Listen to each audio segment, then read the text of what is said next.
संभल में एक बार फिर सिक्योरिटी बढ़ा दी गई है। संभल की शाही जामा मस्जिद एक बार फिर विवादों में आ गई है और इस बार विवाद को बढ़ावा दिया है मस्जिद कमेटी ने।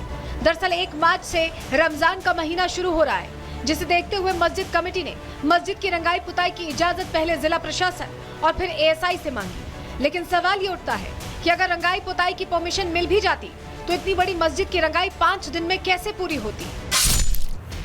अगर रमजान को देखते हुए रंगाई करानी थी तो इसकी तैयारी पहले से क्यों नहीं की गई। मस्जिद कमेटी ने रमजान करीब आने पर अर्जी क्यों लगाई। जब मस्जिद का मामला कोर्ट में है तो नए विवाद को जन्म क्यों दिया गया। एएसआई की टीम को रंगाई की जरूरत नहीं दिखी तो मस्जिद कमेटी रंगाई पर क्यों अड़ी। क्या मस्जिद कमेटी किसी खास मकसद से रंगाई चाहती है। सनातन का कोई ऐसा सबूत है जिसे रंग से ढकने की कोशिश हो रही है। ये वो सवाल है जो इस वक्त संभल की गलियों में हर किसी की जुबान पर है। हिंदू खुलकर ये दावा कर रहे हैं कि सनातन के सबूत मिटाने के लिए ही रंगाई पुताई का स्वांग रचा जा रहा है। जब कोर्ट में मुकदमा चल रहा था, इनका आधार क्या है रंगाई पुताई का इज्जत मांगने का। पुताई रंगाई का आदेश करा जाए, हमें जो पूजा का आदेश दिया जाए। हम भी तो ये सनातनी है। दीवारों को नुकसान पहुंचाता है, जिससे हमारी प्राचीन जो भव्यता है, सौंदर्यता है, वो नष्ट हो जाती है। हमारा भी घर होता है तो एक बार जब हम पेंट कराते हैं तो 4-5 साल तो पेंट चलता ही है, मगर ये लोग क्या है कि पेंट की आड़ में साजिश कर रहे हैं और जो साक्ष्य मिटाने के सारे कार्य कर रहे हैं। मस्जिद की रंगाई क्यों जरूरी है, इसका कोई पुख्ता कारण बताने के बजाय मस्जिद कमेटी हाईकोर्ट पहुंच गई।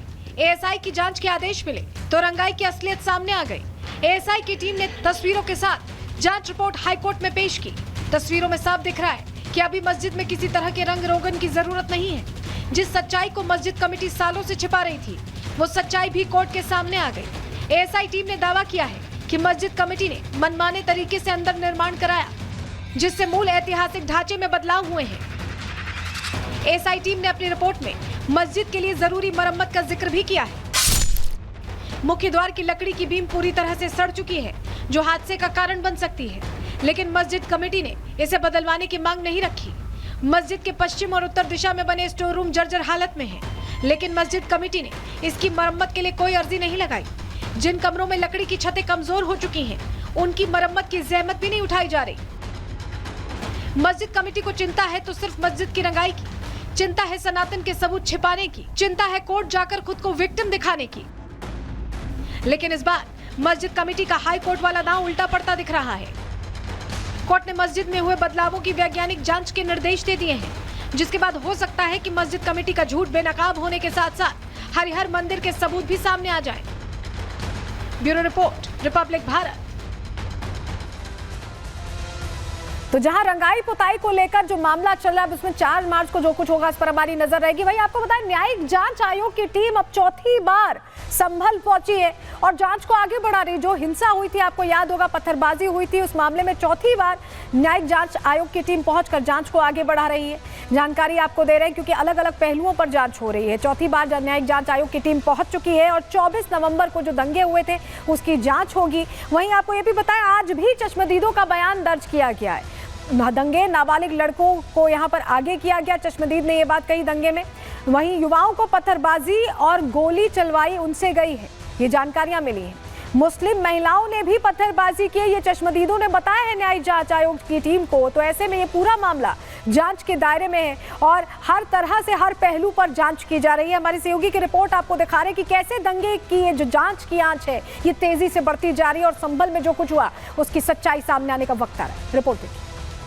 मुझे न्यायिक आयोग के द्वारा नोटिस सर्व किया गया था और मुझे बोला गया था कि 28 तारीख या 1 मार्च के बीच में आके आप अपना स्टेटमेंट यहाँ पे दर्ज कराएं और उस नोटिस की कंप्लायंस में आज मैं यहाँ पे आया हूँ। और जो भी 19 तारीख और 24 तारीख का घटनाक्रम हुआ वो मैंने अपना स्टेटमेंट ऑन एफिडेविट न्यायिक आयोग के सामने प्रस्तुत किया। काफ़ी टाइम लगा, क्या डिटेल में वो लोग जानना चाह रहे थे कि 19 को क्या हुआ, 24 को क्या हुआ? नहीं, क्योंकि अब देखिए टाइम तो लगता ही है इन सारी चीज़ों में। जब आप स्टेटमेंट बोलते हैं, रिकॉर्ड किया जाता है, लिखा जाता है, तो वो सारी चीज़ों में थोड़ा समय तो लगता ही है। तो हमने विस्तृत रूप से जो भी 19 तारीख और 24 तारीख का घटनाक्रम था वो और जिस तरह से हिंसा भड़की, हिंसा के क्या कारण थे, वो डिटेल रूप में हमने न्यायिक आयोग के सामने रखा है। हिंसा को लेकर कई एलिगेशंस आपके ऊपर भी लगे कि आपने जय श्री राम के नारे लगाए, इस तरीके की वीडियोस या सोशल मीडिया पे काफी कुछ चलाया गया। क्या इस बारे में भी उनकी क्वेरी थी कि आप क्या कहना चाह रहे हैं, क्या ऐसा कुछ हुआ? जी बिल्कुल, हमने सारी बातें जो हुई हैं, घटनाक्रम वो बताया। और 24 तारीख को जब इस भारी हिंसा के बीच में मैं निकल पाया था, तब वहाँ पे स्थानीय लोगों ने जय श्री राम के नारे लगाए थे। मेरी तरफ से कोई जय श्री राम का नारा नहीं लगाया गया, ना कोई ऐसी वीडियो फुटेज किसी के पास अवेलेबल है। तो गलत आरोप लगाने की काम किया गया और पॉलिटिसाइज करने का काम किया गया। तो अब न्यायिक आयोग इस मामले की जांच कर रहा है, तो मैंने सारी चीज़ें न्यायिक आयोग के ऊपर छोड़ दी हैं और मुझे न्यायिक आयोग के पूरी कार्रवाई पे और उनके आदेश पे पूर्ण विश्वास है। जो भी वो करेंगे वो सच के अनुसार करेंगे। तो विष्णु शंकर जैन जब उस वक्त जिस तरह से पत्थरबारी हो रही थी, उस वक्त वो वहां मौजूद थे और उन्होंने भी अपनी बात रखी है न्यायिक जांच आयोग के सामने और ये जाहिर किया है कि उन्हें पूरा भरोसा है कि न्याय मिलेगा, इस मामले में सही फैसला लिया जाएगा। इस बीच आपको बताएं, चश्मदीदों ने भी अपनी पूरी बात रखी है न्यायिक जांच आयोग के सामने। क्या उन्होंने कहा हमसे बातचीत में, वो भी आपको सुनवा रहे हैं।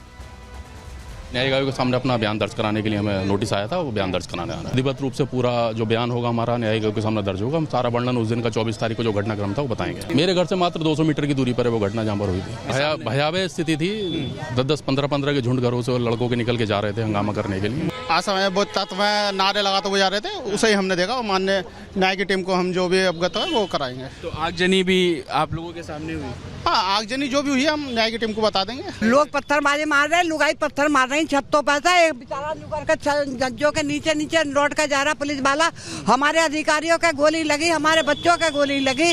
क्या वो हमारे बच्चे नहीं है? जो उस दिन घटनाक्रम हुआ था तो वो प्री प्लान था। उस समय क्या देखा, क्या मंजर देखा कि बहुत भारी तादाद में भीड़ आई और वो एक टीम पे हमला करना चाहती, तो एकदम उन्होंने आगजनी और अवैध हथियारों से फायरिंग शुरू कर दी। और उस फायरिंग का नतीजा ये रहा कि आपस में यहाँ गैंगवार भी टाइप में चल रही थी, तो 4-5 लोगों जनहानि भी हुई और वो पुलिस पे आक्रामक थे, पुलिस को पे हमला करना चाहते थे, पुलिस को मारना चाहते थे, प्रशासन से सीधा वो टकराव करना। महिलाएं भी थी क्योंकि वीडियो महिलाएं छतों से प्री प्लान था, महिलाओं को बच्चों को छतों पर सेट किया गया था कि आप पथराव करना, कवरिंग करना एक तरीके से ऊपर। आप लोगों के घर वहीं पर ही हैं, क्या अमूमन छत पे ईंट पत्थर रखे होते हैं? नहीं, ईंट पत्थर नहीं होते, ये प्री प्लान करके तैयार किया गया। तो देखा आपने, चश्मदीदों ने अपनी बात रख दी है, पूरा मामला जांच के दायरे में चल रहा है। इस बीच जिस तरह की हलचल लगातार संभल में हम देख रहे हैं, ऐसे में सुरक्षा यहां 24 घंटे पुख्ता रखी गई है। क्या कुछ व्यवस्था सुरक्षा के लिहाज से, चलिए जानकारी आपके सामने रख रहे हैं, आपको बताते हैं। संभल में सुरक्षा के कड़े इंतजाम दिखाई दे रहे हैं, प्रशासन चुस्त व्यवस्था दुरुस्त दिखाई दे रही है, क्योंकि आज जुमे की नमाज का दिन था। ऐसे में कड़ी सुरक्षा में जुमे की नमाज भी हुई और संभल की मस्जिदों से लाउडस्पीकर हटा दिए गए। ये खबर हमने आपको बताई थी प्रहार में कि कैसे अजान के लिए खुद मौलवी साहब छत पर जा रहे हैं। पहले मीनारों से अजान होती थी, उन्होंने मीनार से ही अजान दी। रंगाई मामले को लेकर भी प्रशासन अलर्ट है, क्योंकि ये मामला अलग कोर्ट में चल रहा है। कोर्ट के आदेश का पालन होगा, एसपी साहब ये क्लियर कह रहे हैं और व्यवस्था ऐसी ही रखी गई है। संभल के एसपी ने किस तरह से सुरक्षा इंतजामों को लेकर जानकारी दी, सुनवा रहे हैं। संभल में शांति व्यवस्था है वो कायम है, बाजार आराम से खुले हैं, सभी लोग अपना फेस्टिविटीज़ के माहौल में हैं और सभी लोग एंजॉय कर रहे हैं। 7 कंपनी पीएसी है, वो सुरक्षा व्यवस्था के लिए डिप्लॉय की गई है। उसके साथ साथ चौकी सत्यव्रत का है, वो दूसरे फ्लोर का निर्माण कार्य वो जारी है। जल्दी इस चौकी का होली के बाद में इसका उद्घाटन है वो किया जाएगा और जुम्मे की नमाज को लेकर सभी लोग अलर्ट हैं, लेकिन किसी प्रकार की ऐसी कोई बात सामने नहीं आई है। और जो माननीय न्यायालय के द्वारा जो निर्देश दिए जाएंगे, आदेश दिए गए हैं, उन सब का 100% है वो ग्राउंड पे अनुपालना करवाना पुलिस का कर्तव्य है।